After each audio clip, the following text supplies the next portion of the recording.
soir, au lendemain de la victoire écrasante de la CAQ au Québec, doit-on s'attendre à un référendum sur l'immigration? Sonia Lebel, ministre sortante des Relations canadiennes, répond à nos questions. Québec solidaire rate son pari de former l'opposition officielle. Bilan de campagne avec le député de Rosemont, Vincent Marissal. Une majorité de sièges à l'Assemblée nationale, mais seulement 2 députés élus sur l'île de Montréal. Jusqu'à quel point le Québec se retrouve divisé après ce scrutin? L'analyste Michel Cauger est avec nous. Bonsoir, Mesdames, Messieurs. Au lendemain d'une victoire écrasante au Québec, le premier ministre élu François Legault a voulu se faire rassembleur. La CAQ a raflé une imposante majorité de 90 sièges à l'Assemblée nationale avec 41 % des voix. Le Parti libéral du Québec s'accroche à son titre d'opposition officielle malgré un creux historique.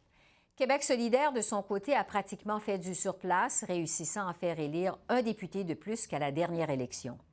Quant au Parti québécois, il survit avec 3 députés, son plus bas score depuis sa fondation. Les conservateurs se font barrer la route du Parlement alors qu'Éric Duhaime est le seul chef de parti à mordre la poussière. Voici le premier ministre élu qui tend la main aux communautés culturelles et aux anglophones. Comme je l'ai expliqué hier soir, puis entre autres les derniers jours, c'est certain que c'est toujours délicat de parler d'immigration, mais on doit, ensemble, avec les communautés culturelles, avec les nouveaux arrivants, avec les anglophones, arrêter le déclin du français, faire la promotion du français au Québec. Et je pense qu'on est capable là, de se parler. Donc, on va trouver des façons que je puisse rencontrer, entre autres, les différentes communautés, puis de voir comment on peut, ensemble, là, travailler à protéger le français, puis à ce qu'ils se sentent bien au Québec. Réaction du côté d'Ottawa, le lieutenant québécois de Justin Trudeau, Pablo Rodriguez, qui avait été profondément heurté par les propos de François Legault sur l'immigration pendant la campagne électorale, affirme maintenant avoir passé l'éponge. M. Rodriguez dit croire en la sincérité du discours de victoire rassembleur du premier ministre élu. J'avais été personnellement blessé, je ne m'en cache pas, je l'avais dit très ouvertement. J'ai eu l'occasion de commenter là-dessus. Je pense qu'il y a eu des propos malheureux tenus sur l'immigration au cours de la campagne. Et même, moi, je suis très content du ton, du discours de M. Legault hier. L'important, c'est qu'on se dise collectivement qu'un Québécois, c'est un Québécois, point. Je pense que la défense de la langue française est quelque chose de très important pour lui. Il est très sincère dans ce qu'il fait et je suis tout cœur avec lui là-dessus. Moi aussi, je veux défendre, je veux promouvoir le français. Là-dessus, je retrouve la députée de Champlain pour la Coalition Avenir Québec et présidente sortante du Conseil du Trésor et des Relations canadiennes et de la francophonie, Sonia Lebel. Bonsoir, Madame Lebel. D'abord, félicitations pour votre victoire. Hey, merci, c'est très gentil. Donc, une victoire écrasante en termes de sièges pour la CAQ, mais avec 41 % du vote populaire. Comment vous interprétez le mandat que vous ont confié les Québécois hier? Écoutez, je pense que c'est un mandat qui est quand même assez fort. C'est un mandat où les gens ont compris où on voulait aller. Les grandes priorités de nos citoyens sont très simples. Hein? C'est le coût de la vie, la santé, l'éducation, l'accès aux services de santé et d'éducation. Donc, pour nous, c'est une belle indication qu'on se dirige dans la bonne direction, que les gens sont derrière nous dans nos choix. Oui. Bon, vous parlez d'un mandat fort, mais quand même, quand on regarde la carte électorale, il y a une réalité qui saute aux yeux. Vous avez fait élire seulement 2 députés, en fait, sur l'île de Montréal. Est-ce que votre gouvernement va pouvoir représenter les Montréalais qui forment quand même presque la moitié de la population du Québec? Parce que M. Legault dit qu'il veut représenter tous les Québécois. Est-ce que votre gouvernement peut représenter les Montréalais également?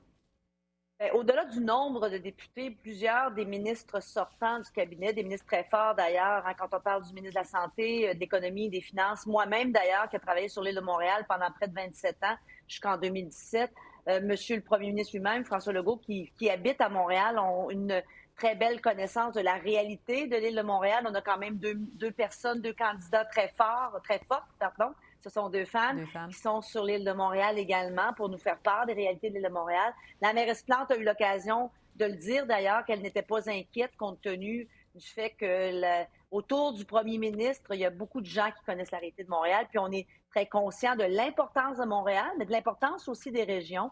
Donc, il faut travailler pour concilier tout ça. Et le premier ministre le dit, on doit collaborer, on va tendre la main à tout le monde pour le faire. Mais quand on parle de bien connaître la ville de Montréal, l'île de Montréal, la grande région de Montréal, je pense qu'il faut que je rassure tout le monde. Il y a beaucoup de voix autour de la table pour faire valoir ces points de vue. Mais est-ce que c'est quand même une déception pour la CAQ de ne pas réussir à faire une percée plus importante sur l'île de Montréal? Bien, c'est sûr qu'on a présenté des candidates de qualité. Pour moi, c'est un témoignage très fort du respect qu'on a pour les citoyens de l'île de Montréal. Donc, oui, à toute fin pratique, quand on présente des gens, c'est parce qu'on veut les faire élire.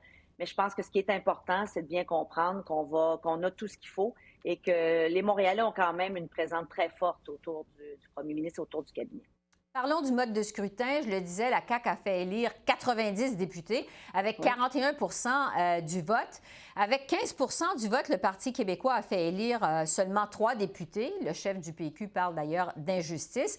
Le Parti conservateur a réussi à faire élire finalement aucun député avec 13 du vote au Québec. Vous avez été ministre, Mme Lebel, de la réforme électorale. Est-ce qu'on est rendu au Québec à opter pour le mode de scrutin de représentation proportionnelle à l'Assemblée nationale? Bon, on a peut-être cette fois-ci là un exemple un peu plus frappant, mais je pense que c'est pas une anomalie dans les dernières années. Je parle pas des 5-10 dernières années, quand on remonte à plusieurs décennies, c'est pas la première fois qu'on voit un gouvernement avec un nombre de députés si important et un pourcentage qui semble pas nécessairement être en parfaite adéquation. Par contre, écoutez, et c'est pas différent du reste du Canada et même du mode de scrutin fédéral. Maintenant, je pense qu'il est important de comprendre, c'est qu'on a maintenant 5 partis, 4 qui sont représentés à l'Assemblée nationale depuis déjà 2018 d'ailleurs, qui ont leur place autour de la table à l'Assemblée nationale. Et donc, c'est sûr que ça change un peu la donne, même dans un mode de scrutin traditionnel, uninominal à un tour comme on a présentement. Donc, je pense que la première chose à faire, ça va être d'apprendre de collaborer ensemble, les élus. Parce que veut pas, avec un mode de scrutin même modifié, plus proportionnel, on va se retrouver potentiellement, si on se rend là un de ces jours, à des gouvernements plus minoritaires, donc plus fréquemment minoritaires. Donc, la clé de la réussite de tout ça, c'est la collaboration. Donc, rien ne nous empêche présentement de commencer à faire cette collaboration-là. Le premier ministre le dit dans son discours hier. Et pour moi, d'abord et avant tout, ça va être à nous, les élus de toutes les formations politiques, de montrer l'exemple et de montrer qu'on est capable de travailler ensemble à Québec et par la suite démontrer aux citoyens qu'effectivement, qu'une réforme du mode de scrutin est peut-être la bonne façon d'agir. Mais avant de le faire de façon législative, essayons donc de le faire de façon pratico-pratique et faisons avancer les dossiers dans l'intérêt des Québécois tous ensemble. Oui, parce que vous parlez de plus en plus de gouvernements minoritaires. L'ère du multipartisme au Québec est définitivement lancée. Votre gouvernement l'avait promis, cette réforme du mode de scrutin, mais finalement, l'a laissé tomber en cours de mandat. Est-ce que ce projet, quand même, de réforme, à la lumière des résultats qu'on voit hier au Québec, devrait être mis sur les rails par votre gouvernement? Parce qu'il y a plusieurs qui le pensent. Vous dites, on va voir comment, si on est capable de collaborer, mais il y a quand même plusieurs observateurs qui pensent qu'on est rendu là au Québec. Je reviens à ma question. Bien, on en parle beaucoup dans les derniers 24 heures. On en a peu parlé dans les dernières années, même quand le projet de loi était sur la table et qu'on en discutait en commission parlementaire, on en parlait très peu sur le terrain. Moi, je suis convaincue qu'il faut d'abord et avant tout commencer par assurer une meilleure collaboration à l'Assemblée nationale, parce que je le répète, bon, ça peut paraître très simple, une adéquation, mais c'est plus qu'une règle simplement mathématique. Quand on va dans une règle où on ajoute plus de proportionnalité, bien, on perd au change dans certains secteurs, comme la stabilité des gouvernements, comme la représentation des régions. Nécessairement, un des enjeux puis une préoccupation pendant les consultations, c'était moins de députés pour représenter, moins de circonscriptions, avec des fameux députés de liste. On n'entrera pas dans les détails, mais qui peuvent sembler loin du terrain pour les gens. Et même, on remettait en cause la légitimité de certains types de députés qu'on aurait nécessairement dans un mode de scrutin plus proportionnel. Donc, c'est pas si simple que ça. Oui. Donc, juste pour être clair, là, sur cette réforme du mode de scrutin, dans un avenir immédiat, c'est une fin la porte est fermée. Bon, la porte est fermée, vous le dites, c'est clair. Oui, absolument. Mais on peut mettre en application les principes, par contre, je pense, dans la collaboration. À suivre. Sur la question de l'immigration, maintenant, on le sait, ça a occupé une place importante dans la fin, notamment de la campagne électorale. Bon, je vous le rappelle, là, votre collègue Jean Boulet, ministre sortant de l'immigration, a dû s'excuser pour des commentaires erronés sur la question. De son côté, M. Legault, après avoir laissé entendre qu'une mauvaise intégration des immigrants pouvait nuire au climat pacifique qui règne au Québec, bon, M. Legault a dû expliquer par la suite qu'il n'avait pas voulu associer l'immigration à la violence. Monsieur Legault, on l'a entendu hier, a tenté de se faire rassembleur dans son discours de victoire. Est-ce que quand même votre gouvernement va avoir à recoller les pots cassés au sujet de l'immigration, vous pensez? C'est toujours un sujet délicat quand on parle d'immigration, surtout quand on parle d'immigration avec les difficultés d'intégration ou les défis d'intégration qu'on peut avoir quand on est une province francophone au milieu d'un océan anglophone et qu'on veut être capable de protéger notre langue. Vous l'avez dit, je suis aussi ministre responsable des francophonies canadiennes et partout sur le territoire du Canada, les minorités francophones ont ce même souci d'immigration qui vient noyer leur démographie. Donc, c'est pas... et ça devient rapidement, malheureusement, un combat eux contre nous. De la même façon, quand on parle de la langue française, ça semble toujours vouloir dégénérer en combat anglophone versus francophone, alors que pour moi, c'est pas des choses qui doivent être en opposition. Donc, je pense qu'il faut apprendre à parler de ce sujet-là, apprendre à le faire avec beaucoup plus peut-être de sensibilité, même si je crois qu'on est à la bonne place et que nos intentions sont légitimes et bonnes et que ce n'est pas un rejet du tout des gens issus des autres communautés. Au contraire, ils sont une richesse pour notre société, mais en même temps, on veut protéger notre langue française et c'est une réalité aussi. Donc, il faut le faire de façon beaucoup plus délicate, si on veut. Mais les intentions sont bonnes. Maintenant, il faudra effectivement peut-être raffiner un peu notre message, je dirais. Ça m'amène à vous parler des relations Québec-Ottawa. L'une de vos revendications, on sait, c'est le rapatriement des pouvoirs, justement, en matière d'immigration. Le premier ministre Trudeau a fermé la porte à votre demande au Québec, là, c'est clair. En campagne électorale, François Legault n'a même pas exclu la possibilité d'un référendum sectoriel sur la question de l'immigration. Qu'est-ce que vous en pensez, vous, de cette idée de référendum sectoriel sur l'immigration? Ça pourrait être une bonne idée, mais je pense qu'on en a eu une grosse discussion pendant la campagne électorale et on voit à quel point c'est un sujet qui est délicat et qu'il y a une grande importance pour le Québec de contrôler le plus possible son immigration pour justement respecter la capacité d'intégration. Et quand je dis ça, c'est toujours eu égard à la langue française et aussi égard aux enjeux qu'on a présentement de logement, de santé. Donc, les gens qu'on accueille sur notre territoire, bien, minimalement, il faut être capable de leur donner les services auxquels ils ont droit une fois qu'ils sont rentrés chez nous et de faire en sorte qu'ils soient intégrés. Moi, je ne vois pas les commentaires de M. Trudeau comme une fin de non-recevoir. On va continuer à discuter, on va continuer à trouver la meilleure façon pour nous parce que l'objectif du Québec, c'est de sauvegarder sa spécificité. Donc, je pense qu'on est capable de trouver des solutions et c'est sûr que l'immigration est un des secteurs où on doit se parler très sérieusement parce que, avec le fédéral. Juste pour revenir sur l'idée justement de référendum sectoriel, vous dites que c'est une bonne idée, mais est-ce que vous êtes pour ou contre cette idée justement de référendum sectoriel? Bien, je vais en toute transparence, moi, j'ai pas eu l'occasion d'y réfléchir avec beaucoup de sérieux là, dans tout le brouhaha de la campagne. D'entrée de jeu, je trouve que c'est une idée qu'il faut considérer avec sérieux, mais très difficile pour moi. J'aime pas beaucoup me positionner sur les choses sur lesquelles j'ai pas eu l'occasion de me pencher, mais je pense que ça pourrait être une bonne idée d'avoir l'opinion des gens. De toute façon, je pense qu'il est une bonne idée, que c'est un enjeu pour le Québec d'avoir plus de contrôle en immigration. Donc, c'est certain qu'on va continuer cette conversation-là avec beaucoup de sérieux avec le fédéral. Oui, pour poursuivre sur les relations entre Québec et le fédéral, justement, François Legault n'a pas vraiment critiqué ouvertement Justin Trudeau pendant la campagne électorale, mais on sait quand même que les relations entre les deux hommes, les deux premiers ministres, je dirais, peuvent être assez froides. On peut s'attendre à quoi des relations Québec-Ottawa à partir de maintenant, dans ce deuxième mandat du gouvernement de François Legault? Je pense que l'attention de notre premier ministre maintenant reconfirmée était vraiment sur les enjeux du Québec. On a beaucoup de priorités au Québec. On n'a pas beaucoup d'enjeux avec le fédéral, si ce n'est que quand le fédéral vient se mettre les pattes dans nos champs de compétences, c'est-à-dire éducation, santé à titre d'exemple. Donc, pour nous, à partir du moment où on nous respecte dans nos compétences, on n'a aucun problème avec Ottawa. J'ai des bonnes relations, moi, avec mon collègue Dominique Leblanc, avec Pablo Rodriguez, à titre d'exemple, avec François-Félix Champagne, avec qui je partage un grand comté. On a des priorités et des enjeux qu'on partage, pardon, pour nos citoyens. Donc, moi, je suis confiante qu'on va être capable d'avoir de belles conversations. Maintenant, naturellement, c'est sûr disons qu'on montre un peu plus les dents quand on vient jouer dans nos compétences, là, quand on parle de santé, à titre d'exemple. Et on n'a pas abandonné la question des transferts en santé, même si on n'en a pas parlé. Oui, c'est vrai qu'on n'en a pas Effectivement. parlé, Ça va revenir. même pas pendant la Non. campagne électorale. Donc, Non. les relations Québec-Ottawa, évidemment, c'est une chose qu'on va continuer à suivre de très près de notre côté à CEPAC. Absolument. Sonia Lebel, merci beaucoup d'avoir pris le temps de nous parler aujourd'hui. C'est très apprécié. Merci. C'est un plaisir et bonne journée à tous. À vous aussi. Merci, au revoir. Là-dessus, on va faire le point sur la campagne de Québec solidaire qui se posait un peu comme l'alternative à la CAQ dans cette élection. Je retrouve Vincent Marissal, le député de Rosemont. Bonsoir, Monsieur Marissal. Félicitations d'abord pour votre victoire. Merci et bonsoir. Merci de me recevoir. Québec solidaire se battait pour l'opposition officielle, en fait, à l'Assemblée nationale, promettait de conquérir de nouvelles circonscriptions. Finalement, vous avez terminé avec un seul député de plus, un seul député supplémentaire. Jusqu'à quel point cette élection, elle est décevante pour Québec solidaire?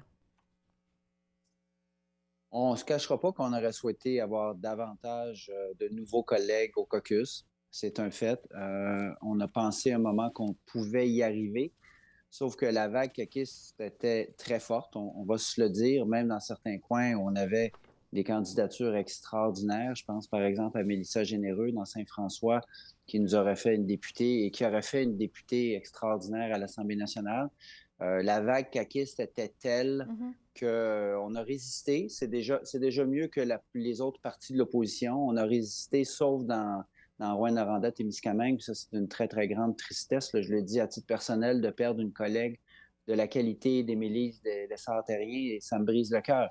Mais on a tenu le coup. On a tenu le coup avec nos idées. Il aurait été probablement facile de tourner les coins ronds, de baisser les bras, surtout quand on s'est mis à nous attaquer de toutes sortes, notamment M. Legault, qui a beaucoup, beaucoup insisté sur Québec solidaire. Alors, on prend des notes pour la prochaine. Oui, parce que Québec solidaire avait créé la surprise lors de l'élection précédente en 2018 au Québec. Bon, une formation de gauche qui faisait élire 10 députés à l'Assemblée nationale, je le disais d'entrée de jeu, se présentait comme l'alternative à la CAQ. Qu'est-ce qui explique que Québec solidaire semble avoir perdu son élan, l'élan que vous aviez en 2018, selon vous? Je ne suis pas tout à fait d'accord pour dire qu'on a perdu un élan. Le fait qu'on ait résisté, par exemple, à ce tsunami caquiste, parce que le nombre de députés de la CAQ autour de 90, on verra les derniers recomptages, là, mais on est autour de 90 sur 125. De toute évidence, ça n'en laisse pas beaucoup pour les autres. C'est historique, c'est une vague historique. Alors, on a eu de l'eau probablement jusqu'à la taille, mais on ne s'est pas noyé, puis on a résisté dans les lieux où on était déjà élus. Moi, par exemple, dans Rosemont, j'ai doublé ma majorité. Ouais. C'est le cas d'à peu près tous mes collègues. Christine Labrie, dans Sherbrooke, malgré une fronde, une attaque là, de la CAQ frontale, avec beaucoup, beaucoup d'efforts, avec une candidate vedette. Hier encore, M. Legault faisait des téléphones dans Jean Lesage, ça c'est à Québec, pour essayer de déloger mon collègue Sol Zanetti, qui a tenu bon, puis qui est encore député ce matin. Alors, ce soir, je devrais dire, alors c'est quand même une performance notable, et puis on est là. Puis surtout, on a, pour la plupart d'entre nous, 4 ans d'expérience derrière la cravate.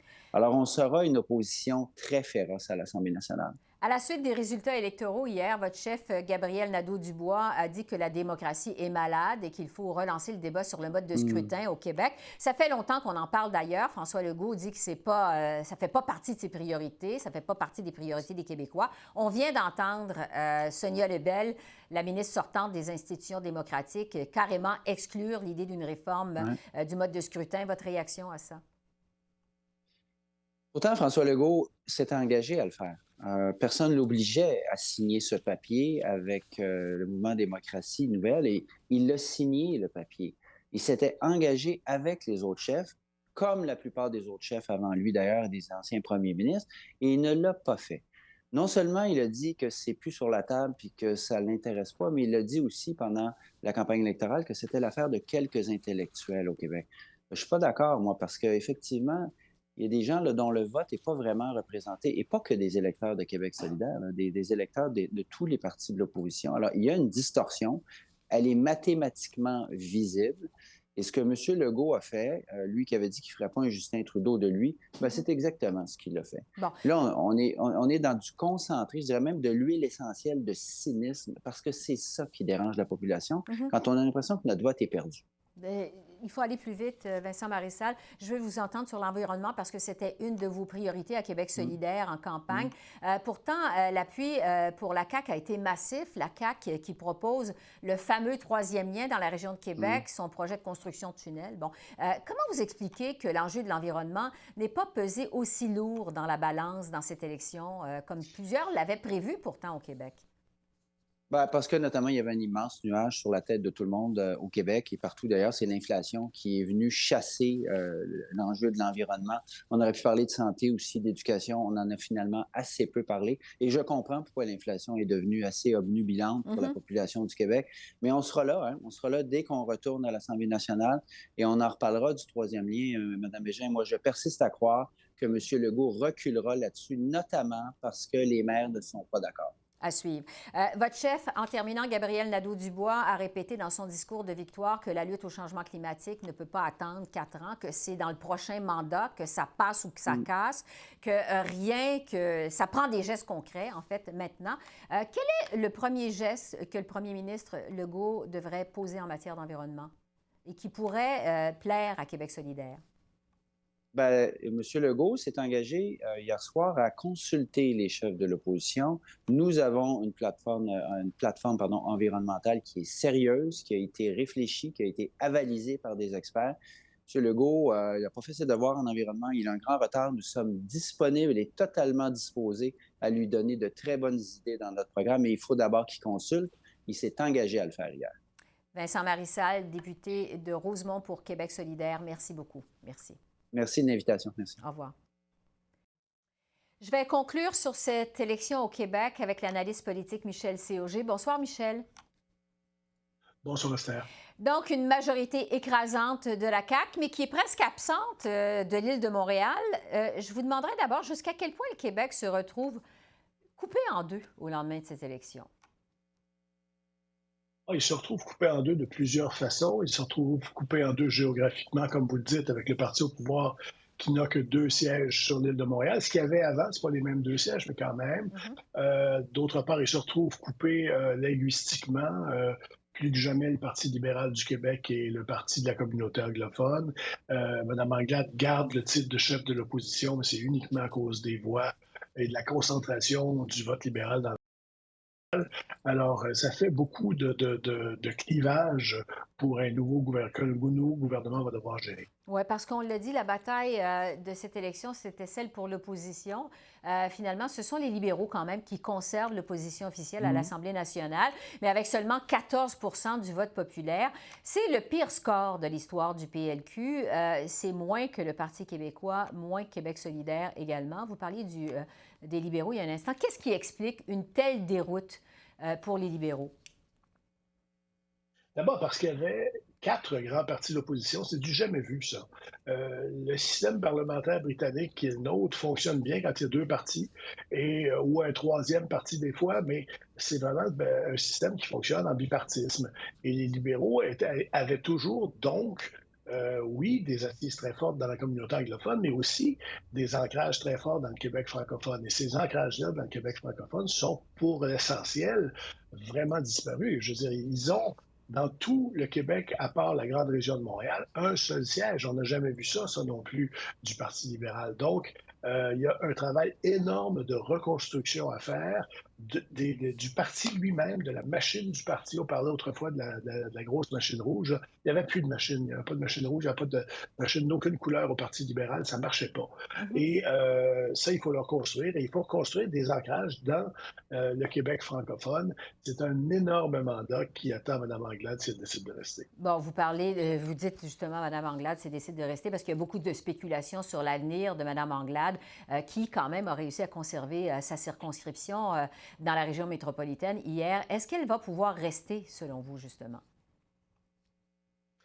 Le Parti libéral n'est pas un parti qui tolère très longtemps les gens qui perdent des élections. Alors, même si elle dit qu'elle veut rester, c'est pas certain que le parti veuille la garder, mais en même temps, Est-ce qu'ils ont quelqu'un d'autre qui attend pas loin, prêt à devenir chef du Parti libéral? Je pense pas. On ne sent pas ça. Alors peut-être qu'on va laisser Mme Anglade là, faute de combattants. C'est bien possible. Vous savez, il ne faut pas l'oublier, là, même si le Parti libéral a des gros problèmes, Mme Anglade a été élue chef de ce parti-là dans des circonstances extrêmement particulières. Elle a été élue par acclamation pendant la pandémie avec son seul adversaire qui s'est désisté. Elle n'a même pas eu une campagne de leadership, ça sert de rampe de lancement pour un politicien. Elle n'a pas eu ça. Donc, à un moment donné, elle a été désavantagée dès le départ. Je ne suis pas sûr que dans l'état actuel du parti, il va se retrouver beaucoup de personnes qui vont dire « Moi, je vais être chef du PLQ. » Oui. Du côté du Parti québécois, on a fait élire seulement 3 députés avec 15 des intentions de vote. Québec solidaire a recueilli aussi 15 du vote populaire. Ce sont 2 formations souverainistes. Michel, qu'est-ce que ça nous dit du mouvement souverainiste au Québec dans l'état actuel? M. Saint-Pierre Plamondon a lancé un appel dans les 10 derniers jours de la campagne, quand les choses se sont mises à aller un peu mieux. Il y avait un vote de sympathie et d'estime même pour lui. Tout le monde dit on va faire de la politique autrement. Lui a réussi à le faire. Alors il a lancé un appel aux gens en disant aux péquistes, revenez à la maison, ne laissez pas ce parti-là mourir. Ça a eu un certain effet, mais 3 sièges, c'est pas beaucoup, y compris que quand on pense que d'abord Pascal Bérubé dans Matane va mourir député s'il le veut, il pourrait se présenter pour le Parti végétarien et pour le Parti carnivore, puis il gagnerait. Il n'y a pas de problème. À part de ça, il reste les îles de la Madeleine et le comté de M. Saint-Pierre Plamondon, qui, ne l'oublions pas, gagne essentiellement parce que la candidate de Québec solidaire s'était fait prendre à piquer des dépliants dans les boîtes aux lettres. Si elle avait été sur le bulletin de vote, probablement que M. Saint-Pierre Plamondon n'aurait pas été élu. Alors, c'est pas une journée pour pavoiser pour le Parti québécois, mais quand on voit la mort d'aussi proche, avoir 3 députés, c'est quand même bien. Sur les relations entre Québec et Ottawa, maintenant, François Legault n'a pas quand même critiqué ouvertement Justin Trudeau pendant cette campagne électorale, mais a quand même ouvert la porte à un référendum sectoriel sur l'immigration. À quoi on peut s'attendre des relations Québec-Ottawa à partir de maintenant, avec un mandat aussi fort pour la CAQ, vous pensez? D'une part, c'est pas pour rien que M. Legault n'a pas critiqué M. Trudeau, parce que une partie de ses électeurs, des électeurs de la CAQ, sont aussi des électeurs de M. Trudeau. C'est le parti de centre dans les 2 endroits. Hein? Alors, je pense qu'il avait compris, puis il avait vu Doug Ford quelques mois plus tôt ne pas critiquer Justin Trudeau et même devenir un grand ami de Justin Trudeau, puis ça l'avait payé. Donc, je pense que M. Legault, qui pourtant, aux dernières élections fédérales, disait qu'il faut voter contre Justin Trudeau, a comme compris que ça n'allait peut-être pas être à son avantage. D'autre part, M. Legault dit je dois avoir un mandat fort pour aller chercher de nouveaux pouvoirs à Ottawa. Finalement, son mandat n'est guère plus fort que, oui, un petit peu plus élevé en termes de nombre de députés à cause du système électoral, mais en termes de voix exprimées, c'est 38 contre 41, c'est pas énorme comme différence. Donc, on verra s'il décide d'aller faire des demandes à Ottawa, en particulier en matière d'immigration, alors qu'il sait que la réponse va être non. Ce qu'il veut, c'est la réunification familiale qui relève du gouvernement fédéral, puis qui relève surtout de l'humanitaire. On se demande ce que le Québec ferait de très différent avec le pouvoir s'il l'obtenait. Alors, il n'a pas fermé la porte à un référendum sectoriel sur l'immigration. Il n'a pas fermé, mais je n'ai pas trouvé qu'il l'avait ouvert très grand non plus. On verra ce que ça va donner. Michel COG, analyste politique, merci beaucoup de vos lumières. Merci. Au revoir. Au revoir. Et nous reviendrons sur les campagnes du Parti libéral et du Parti conservateur du Québec dans nos prochaines émissions. Entre-temps, du côté d'Ottawa, Justin Trudeau a annoncé un fonds de 300 millions de dollars pour aider les sinistrés de la tempête Fiona. Le premier ministre du Canada en a fait l'annonce aux côtés de plusieurs ministres fédéraux de l'Atlantique, dont Sean Fraser, Andy Fillmore et Ginette Petitpas-Taylor. Ce montant d'aide additionnel sera distribué dans les différentes communautés affectées par l'Agence de promotion économique du Canada Atlantique. La ministre responsable de cette agence, Ginette Petitpas-Taylor, dit que la priorité est de faire parvenir l'argent aux sinistrés le plus vite possible. Alors voilà, c'est comme ça qu'on a vu l'essentiel de l'actualité de ce mardi 4 octobre sur la colline parlementaire à Ottawa. Esther Bégin qui vous remercie d'être à l'antenne de CEPAC, la chaîne d'affaires publiques par câble. Je vous souhaite une excellente fin de soirée et je vous dis à demain. Au revoir.